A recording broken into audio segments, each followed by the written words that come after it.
with our robot, we're starting to look fairly believable in terms of this, could be a real object that's created and put together. We've got our screw heads, for example, which act as details which can serve to convince that those objects those parts are actually joined together believably. Again, we zoom in, look at things in detail. Again, we've got our little bolt heads which are connecting each of the parts of the fingers and connect those to the hand. So those sorts of details are ones that you really need to get into your design to make it successful. And one of the things that I'm not so happy about with this is the way the arms are joined the body. Quite happy with the screw heads join the body, but the way the light would be falling on this object, there would be some shadows underneath the arms here, on the body of the robot, just sort of underneath here, and perhaps on the legs as well, some bit more shadow under here because these are underneath the body. Perhaps a little bit of shadow here and perhaps some highlights somewhere. So we're going to start to add a little bit of detail in terms of highlights and shadows on our object. Now this is where we need to be thinking very carefully about, well, where would shadows or highlights be, and also which parts of the robot would they be cast on. Because remember, we've got lots of layers and we've got lots of layer groups. Remember, in each of those arms there are at least 4 layers, and in the hands there are lots of layers in there as well. So we've got loads of layers, each individual part of the robot. So let's just think about the body, for example. Okay, so the shadows from these arms would be cast on the body. So it's the body, let's select the body layer, that I actually need to work on. Now what I'm going to do is I'm going to use a tool which is just going to darken up some of the parts of this layer. And this is a photographic term. It's under here, which is called dodge and burn. Dodge and burn are terms which come from old-fashioned chemical processing of photographs. And dodge is lightening a section of photograph, and burn is about darkening. So I'm going to choose the burn tool because I want to darken up some parts here. So it's basically using a brush. So, and you can see the size of the brush here. So I want it to be smaller than that. So let's change the size of my brush here. And the hardness of the brush, at the moment it's set to 0. That's exactly what I want. I want a nice soft edge. So let's just keep that down at 0. It's going to give a nice soft edge to the brush. Now let's just zoom in here closer still. Now, I've got some options up here: midtones, shadows and highlights.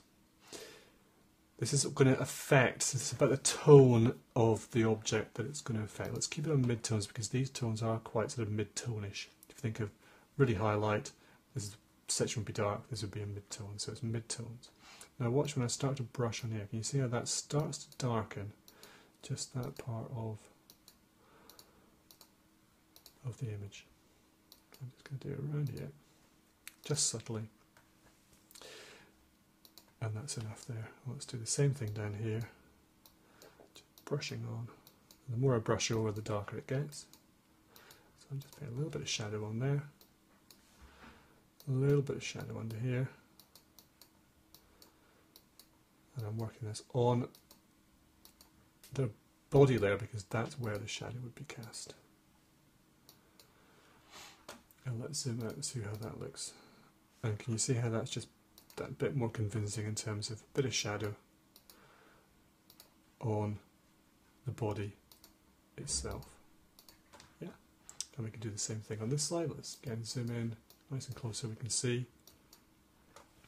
I'm able to change this to the shadows because this is much darker around here, so it's going to affect the shadow sections. There we go. It's just darkening up that section under there. That's nice. Nice and subtle, don't overdo it. A little bit under there. So it doesn't matter that I'm brushing over the top of the arm layer because actually it's not affecting the arm layer, it's only affecting the body layer. So there we go. And I've got some nice shadows on there. So I want to do the same thing on, let's say, for example, the neck. Okay, I need to select the neck layer. And let's make that brush a little bit larger. That's a bit better. Let's do it to mid-tones again. Let's just go on there. There we go. A little bit of shadow. Because that would be the shadow cast by the head onto the neck. And that just helps to give that a bit more convincing. And then let's look at the legs. So let's do one, just do right leg for now. Might be a little bit of shadow from this top section onto here, so just darkening up some of here. So that's the lower leg. Let's zoom. Oh, excuse me, zoom in on that. Again, I'm just really lightly doing that. Bit of shadow in there. That's enough. It's just making that a little bit more believable. Let's do the same thing on the other leg. You can see how that's just darkening that up slightly.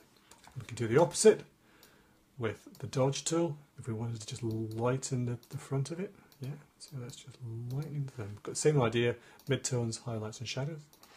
Do the highlights, you can see it's going to just, sorry, of course I haven't got the right layer there. Flip onto the right leg. That's just lightening that section at the front there. I may have overdone that slightly, but you get the idea. So, dodge and burn, dodge lightening, burn darkening. And you can affect shadows, midtones and highlights. You can also use this slider here to affect how much it will darken or lighten the appropriate area. Okay, so there's dodge and burn to help add some shadows and add some highlights to your object. Next tutorial we're going to look at adding some eyes and some mouth, and a mouth perhaps on the head.